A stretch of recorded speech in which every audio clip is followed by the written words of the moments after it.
Before we dive into today's episode of the East Coast College Admissions Podcast, I want to take a moment to talk about something crucial for every student and family on the college search journey, East Coast admissions. If you're feeling overwhelmed by the college application process or unsure about how to make your application stand out, you are not alone. That's where we come in. At East Coast Admissions, we specialize in guiding students through the complexities of the East Coast College admissions, helping you every step of the way, from personalized coaching to strategic insights tailored to your goals. We are dedicated to helping you find the right fit for your future. Visit us today at www.eastcoastadmissions.com to discover our services and schedule a free consultation. You can also reach us at 888-996-7119 or email us at admissions@eastcoastadmissions.com. Don't navigate this journey alone. Let East Coast Admissions help you turn your college dreams into reality. Now let's get into today's episode.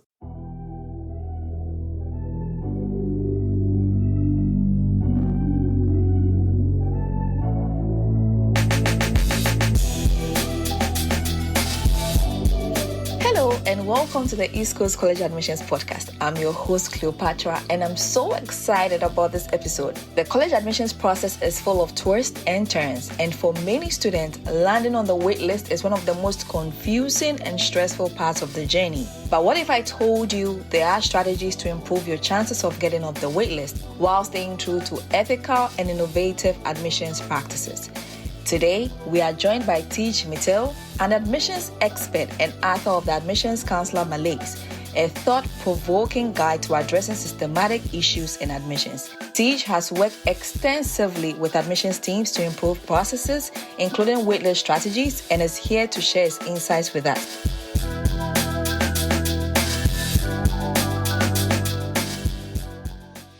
Teege, welcome to the podcast. I'm so excited to have you here.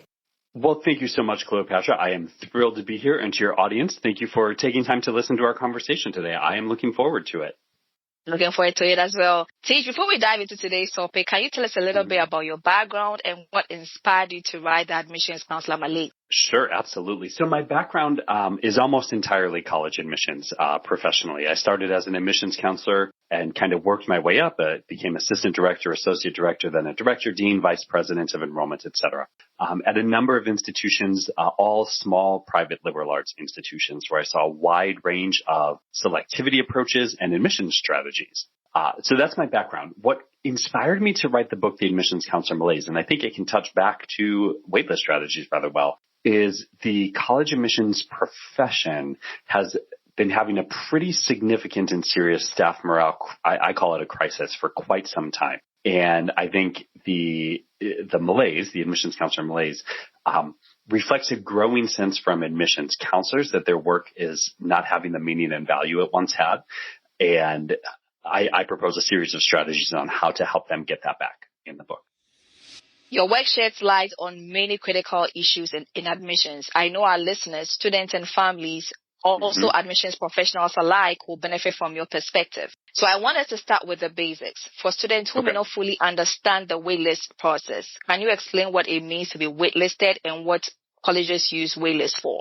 Yeah, and it can be so distressing for students, and I understand that. And if you're a student or you're a parent of a student who's on the wait list, I just want to express my sympathies and understanding. It's confusing and it's difficult. Yeah, because in some ways, students would just prefer to just tell me no and let me move on, right?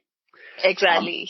Yeah, and what we do find when colleges put students on the wait list is most students do move on, even when students are offered a spot on the wait list at many institutions. Usually they find that they have fallen in love with another college in the meantime, and they kind of move on. So the reason colleges are using waitlist is they are trying to ensure that they start the year with a number of students that the institution can manage and needs, right? Right. We want to be careful not to over-enroll a class. If we have too many students, everything from, your freshman seminar class, to the line at the cafeteria is longer and not the student experience we intend. Okay. There are also maybe housing issues. And in some cases, when I've seen colleges over enroll, they start putting student beds in, common areas of the residence hall to just try and make it work. So right. Colleges have a general sense of how many students that they admit will end up enrolling. That's called their yield rate. And try and admit enough students to meet their enrollment targets, but not too many so as to over-enroll. But because students are humans, right? Right. They behave like humans and are sometimes unpredictable. And the waitlist is the institutional insurance policy against that. So if they admit, say, I'll just use round numbers. If they admit 100 students hoping to enroll 50, but only 45 enroll, well, they can turn to the waitlist to try and find those 5 remaining students. So that's what they're using a waitlist for. Now, the good sign, right, for a student who is on the waitlist is if a college didn't think you were capable of doing the work at that college, they would have denied you. That's the one thing. It's not that the college doesn't think you're admissible. It's just that for whatever reason, usually related to institutional priorities, they weren't able to offer you a spot yet, but they may soon. Did that answer your question, Cleopatra? Yeah, it does. It's helpful to understand the logic behind it. So now for students and families, the waitlist can feel like a limbo. What should they keep in mind emotionally and practically when they receive a waitlist notification? Right. Well, the first thing to note, and it's tricky, right, is students have to determine or decide or come to a conclusion how much they want to remain in limbo. If they are waitlisted at the college of their dreams and that college of their dreams is financially viable for them, I always say don't forget that aspect, they may choose to want to hang in there and hold out hope. And then we'll discuss some strategies on how to maximize your chances there. Yes. But if it's not the college of their dreams and they got admitted to another college that they'd be just as excited to attend, usually most families, most students will, even if they don't formally kind of withdraw from the process, will emotionally check out and move on to, the college they're going to end up enrolling at. So why don't we talk strategy? What can students do to improve their chances of being moved off the waitlist, especially at selective East Coast colleges? Correct. Yes, and I'm aware of the niche of this podcast with East Coast admissions. So the way to improve it, right, is what you want to do is find a way to get an admissions counselor advocating for you. And in that way, it can feel tricky because in part, that's out of your hands. You don't control the admissions counselor.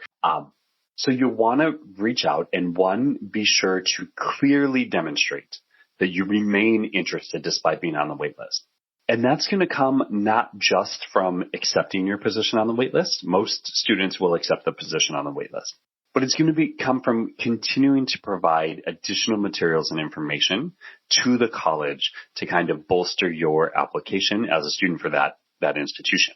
Now, it is possible to overdo this, right? So don't want to be calling every day or even every week, right? But having a conversation with the counselor, asking if there's anything in specific at that institution that they turn to when removing students from the waitlist or elevating them to admit status is a good idea. And then following through with that, right? So if they say, well, we really wanted to see your final grades after you graduate high school, or, maybe it's an art portfolio, or just some writing samples, whatever. If the college is open to getting some of that information, go ahead and provide it for the college. That will matter a lot. When colleges are pulling students from the waitlist, or admitting students from the waitlist, I should say, they usually are not pulling 250 students from the waitlist, right? If that's the case, they've badly miscalculated, which can happen. But what is more often the case is the scenario I said. They need to find a discrete number of students. So internally, their admissions office is going to discuss all the students on the waitlist. Who should we consider moving up? And one of the key questions is, are they going to accept their position are they going to accept the offer of admission? Because one of the things to remember is you won't have necessarily months to decide if you're going to accept the spot on the wait list.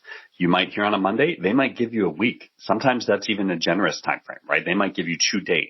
And so one of the questions that they're going to be trying to sort out, because they want to fill their class and move on, is if we admit this student from the wait list, will they accept their spot? And will that have filled one of the seats on campus? So that's why providing the materials, demonstrating the interest, making sure the counselor knows that you are engaged and would accept if offered a position, will help a lot. So those are great tips, but then there are a lot of conflicting advice online about additional materials like recommendation letters, updated essays. Do you think those help at all? It's tricky, right? And there's conflicting advice because different institutions handle things differently. And so, that's part of it. It's why one of the first things I said was call the admissions counselor at that institution and ask if there's anything in particular they look at. And if there is, be sure to provide that. Adding additional materials to your application, again, as long as it's not done in a way that is going overboard or kind of in a way that feels harassing to the admissions counselor, right? Like you shouldn't be calling every week. As long as it's not going overboard, isn't going to hurt you. It's just going to demonstrate I'm here, I'm interested, and if you needed to see something else from me, here it is. Okay. Yeah. So your take on that is that in as much as it really doesn't make that much of an impact because schools have a percentage that they pull off waitlist every year, but then it doesn't hit your chances as well. Is that what you're trying to tell the audience? I would change a few things there. I don't think colleges don't have a set number of students they admit from the waitlist every year. They admit their class. They wait and see how many students that were admitted end up enrolling. And if they still need or have space for more students, then they turn to the waitlist in usually very discrete targeted ways, right? Again, it could be as simple as we need to find 24 more students and we need to find them quickly, right? Because usually this is happening after May 1 when most students have made their college decision, including you who's on the wait list, right? Including the students on the wait list have enrolled somewhere. And the college, if they came up a little short and they want to fill the spots, will turn to the wait list again in very targeted ways. So Teege, one of the things you've written about is the importance of ethical practices in admissions. Yes. So how can admissions teams improve their waitlist processes whilst maintaining the fairness and transparency? Yes. I have my book is loaded with a lot of tough love for the admissions profession because I think there's a number of things that we do that are focused on what we as institutions need, not on what students need. And I think we've gone too far in one direction on that. And one of the ways that I think we've gone too far in that is related to the waitlist. I think colleges over index how likely it is for a student to be admitted off of the waitlist. They give students more hope than is likely to be the case. And the reason they're doing that is because they want to be sure that if they need to admit students from the waitlist, there's going to be enough still there waiting. I think colleges should be expected in a waitlist letter to say, in the last 3 years, 5 years, whatever, here's how many students we've admitted from the waitlist. And that will help families and students decide, do I need to keep holding out hope here, or do I really need to think of this as virtually a deny letter and move on to other options? Okay, so I imagine that clearer communication would also help reduce the stress and uncertainty that so many students feel during this process, because a lot of them really don't know what's happening, how's that going to end. Some people end up not hearing from any college at all, and that can really be burdensome. Yes, clear communication all around. I think, one of the ways that helps colleges enroll their class is there is a perception of scarcity that I think is not usually correct. Now, with some of the very selective institutions, it is. But most students get admitted to most of their colleges because most colleges admit most of their applicants, right? So students, I think, don't have to be concerned about not getting admitted anywhere. Where most of the heartache usually comes from is when students really want to be admitted to one specific place or a specific type of institution. And the more selective that institution, the more stress that goes on to the student.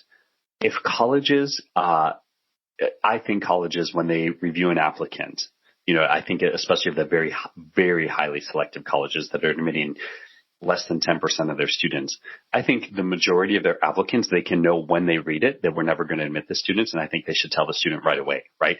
The sooner we can get the student moving on and exploring what is going to be the best available option for them, the better it is for the student. I agree. Teege, this has been an incredible, insightful conversation. But before we wrap up, what are your top 3 pieces of advice for students navigating the waitlist process? Yes. Navigating the waitlist process. First piece of advice, do a gut check and determine if you still want to be holding out hope for this institution. If the answer is no, then move on, find your next college. I'm sure there's a great option for you. And then you're fine. And then you've got nothing to stress about. If it is the college you want to keep holding out for, the next bit of advice is follow up intentionally and professionally with the admissions counselor, demonstrating your interest and asking if there's any information they need or would want or would accept from you to bolster your application when they go through the waitlist process. And then the third bit of advice is while you're waiting to find out if you get admitted from the waitlist, do find yourself another option that you're going to be excited about. So that if you don't get admitted from the waitlist, you still are looking forward to your next step. Okay. And for your admissions teams, what's one thing that they can do right now to improve their waitlist processes besides communication? What do you think they can do to improve it? Besides communication, that's a curveball. I think this is what I would say. Waitlist far less students than you do. I think we waitlist anyone who could be admissible, even if we know we're only likely to pull off a small number of students. I think we should drastically reduce the number of students we leave on a waitlist. Oh, wow. Fantastic advice for both students and professional. Teege, thank you so much for joining us today and sharing your expertise. Where can our listeners learn more about your work and get a copy of the Admissions Counselor Malaise? Oh, sure. Thank you so much, Cleopatra. Well, the Admissions Counselor Malaise is available exclusively on Amazon, so you can just search for it. But if you want to hear more about my work, I have my own podcast, the Admissions Directors Lunchcast, where we really take topics that are specific to admissions directors and talk through it from a professional lens. I don't think most of your listeners would be into it, but if there's someone that really wants to get behind the scenes in an admissions office, you can check that out. To everyone listening, thank you for tuning into the East Coast College Admissions Podcast. If you are navigating the college waitlist process or just want to understand admissions better, I hope today's episode gave you the tools and insights you need. If you enjoyed today's conversation, don't forget to subscribe, leave a review, and share this episode with someone who might find it helpful. For more resources, visit us at www.eastcoastadmissions.com. Until next time, I'm Cleopatra, wishing you clarity and confidence on your college admissions journey. Take care.